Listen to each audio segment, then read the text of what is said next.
ধারাবাহিকের শুরুতে দেখা যায় যে বিদ্যা ম্যানেজারকে বলছে ওর কলেজের সব স্টুডেন্টদের দেখে যে এদেরকে না মদ্যপ অবস্থা দেখে আমার ঘৃণা হচ্ছে।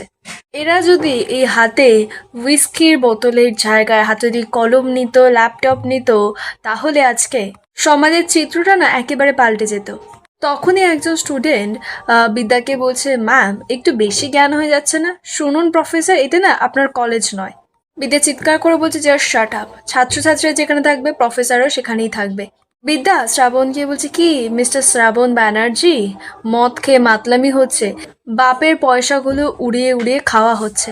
ওদিকে রায়ের একটা বই কেনার টাকা নেই, ল্যাপটপ কেনার টাকা নেই, তোমরা ভুগছো মানসিক ব্যভিচারের সংকটে। ছি, এই যদি ছাত্র সমাজের চিত্র হয় তাহলে আমাদের সমাজটা কোথায় যাচ্ছে? তখন তো বিদ্যার একজন স্টুডেন্ট বিদ্যাকে বলছে, এই ম্যাডাম বেশি বাওয়াল করছেন কেন? বিদ্যা তো গিয়ে একটা ঠাসিয়ে চড় মারে আর বলছে বিদ্যা যে প্রফেসর বিবি যখন কথা বলছে তার মাঝখানে না কখনো কথা বলতে নেই। বিদ্যা তারপরেই রাজদেব বাবুকে ফোন করে। তো রাজদেব বাবু ফোন ধরে বলছে, কে বলছেন? বিদ্যা বলছে, ও আপনার নাম্বারটা সেভ করা নেই ফোনে আমার? আরে আমার নাম্বারটা এক্ষুনি আপনি সেভ করে নিন, কারণ এই মুহূর্তে আপনার আমাকে সবচেয়ে বেশি প্রয়োজন। এখন আমি আর ওই দাবার বোর্ডের আপনার বোর্ডে নয়, এখন আমি রানী হয়ে গেছি। রাজদেব বাবু বলছে, প্রফেসর বিবি আপনি কেন ফোন করেছেন? তখন বিদ্যা বলছে, আপনি একটা আমার সঙ্গে ডিল করেছিলেন তাই না? আপনি একটা চাল দিয়েছেন যে আপনার ছেলের সঙ্গে আমার বোন ফাগুনের বিয়ে দেব, আর তার বিনিময়ে আপনি পিসিসিআই কলেজটাকে গ্রাস করবেন না। রাজদেব বলছে, আপনি কি বলতে চাইছেন?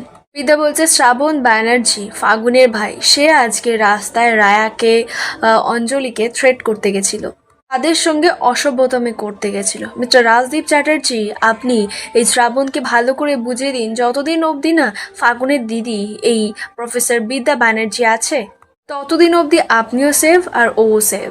কিন্তু যখনই প্রফেসর বিবি জাগবে তখন ওকে কিন্তু আমি কলেজের সকলের সামনে নিয়ে গিয়ে চাপকাবো, আর আপনার ওই ডিলটা আমি জাস্ট ক্যান্সেল করে দেবো। আমি দেখি আপনি কি করতে পারেন।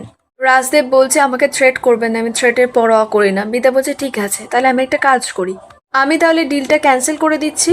রাজদেব তখন হাতে পায়ে ধরছে, বলছে, ডিল ক্যান্সেল করবেন না। দেখুন, আপনি এই বাড়িতে বউ হয়ে আসুন সেটা আমি চাই না, আপনাকে আমি নিতে পারবো না। বিদ্যা বলছে, চিন্তা করবেন না, আমি আপনার বাড়িতে বউ হয়ে যাবেও না, কারণ আমি আপনাকে ঘৃণা করি। আপনার মতো যারা এইসব পড়াশুনো নিয়ে ধান্দা করে না তাদের সকলকে আমি ঘৃণা করি জাস্ট। রাজদেব বলছে, আপনি কিন্তু মাত্রা ছাড়িয়ে যাচ্ছেন প্রফেসর বিবি। বিদ্যা বলছে, একদমই না। একটা কথা আপনি শুনে রাখুন, আপনার যে প্ল্যানটা করেছেন না ওই মিস্টার কাশ্যপ ব্যানার্জির সঙ্গে, ভুলেও সেই জায়গায় হাত দেবেন না, ঠিক আছে? স্টুডেন্টদের গায়ে যদি একটা আঁচড় লিখেছে তাহলে কিন্তু আপনার বাড়িতে সানাইটা আর বাজবে না। আর এই কথাটা না আপনি মিস্টার ব্যানার্জিকেও জানিয়ে দেবেন। এই বলেই বিদ্যা ফোনটা কেটে দেয়। বিদ্যা যখন শ্রাবণকে অনেক কথাটা শুনিয়ে যাবে তখন শ্রাবণ তো পাত্তা না দিয়েই আগেই ডিজেওয়ালাকে বলছে যে গান চালানোর জন্য। বিদ্যা তো সেটা শুনিয়ে আরো রেগে যায়। ওয়েটারকে ব্যাগটা দিয়েই বিদ্যা গিয়ে শ্রাবণকে তো সকলের সামনে একেবারে উদুম পিটান পিটাচ্ছে। যা হাতের সামনে পেয়েছে তাই দিয়ে শ্রাবণকে পিটিয়েছে, একেবারে মাটিতে ফেলে পিটিয়েছে। তারপর তুলে বলছে শ্রাবণকে, আশা করি তুই এটা ভুলবি না। নে এবার ভদ্র ছেলে হয়ে বাড়িতে ফের, আর বাড়িতে গিয়ে তোর বাবাকে বলে দিস যে বিদ্যা আসছে বিয়ের আয়োজন করতে, শুধুমাত্র ছাত্র সমাজকে বাঁচানোর জন্য। এই বলেই বিদ্যা ওখান থেকে চলে যায়। পরের দিন সকাল হতেই তো কাশ্যপ শ্রাবণের উপরে একেবারে খুব চটে গেছে, বলছে, শুধুমাত্র তোমার জন্য আমাকে খেসারও দিতে হবে? তুমি কি নির্বোধ হয়ে যাচ্ছ? আমি বুঝতে পারছি না তুমি কেন এরকম করছো। তুমি কি বুঝতে পারছো না আমরা কি চাইছি? ছি, এটা তুমি কি করছো? তুমি মদ খাচ্ছ, মাতলামি করছো, মেয়েদের সঙ্গে অসভ্যতামি করছো, তাদেরকে টিচ করছো।